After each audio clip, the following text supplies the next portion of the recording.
তো রাজদিস কিচেনে আজকে দেখুন কত সুন্দর করে মোরলা মাছের ঝাল রান্না হচ্ছে। পেঁয়াজ দিয়ে বেগুন এবং সমস্ত মশলা দিয়ে অলরেডি টস করা হয়ে গেছে, কষা হয়ে গেছে। এবার ভাজা মোরলাগুলো আমরা এর মধ্যে ঢেলে দেবো। একদম দেশি বড় বড় কিন্তু মোরলা। এখানে মোরলা কিন্তু দু ধরনের পাওয়া যায়, একটা গঙ্গার আর একটা কিন্তু সামুদ্রিক মোরলা। এটা কিন্তু গঙ্গার মোরলা রয়েছে। এবং দেখুন সুন্দরভাবে বেগুন দিয়ে এই মোরলা মাছের ঝালটা কত সুন্দর এবং দারুণ দেখতে লাগছে। তো আমার মতো কে কে মোরলা মাছের ঝাল খেতে ভালোবাসেন অবশ্যই জানাবেন।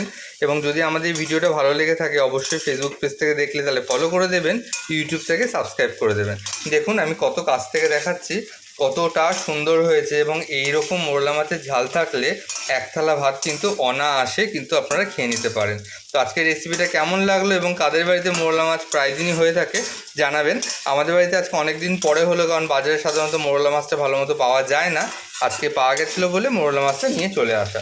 তো দেখুন কতটা সুন্দর লাগছে এবং আমি উপর থেকে দেখাচ্ছি কালারটাও কতটা সুন্দর এসছে। তাহলে আজকে এই পর্যন্ত, পরবর্তীকালে দেখা হবে অন্য ভিডিও নিয়ে। টাটা।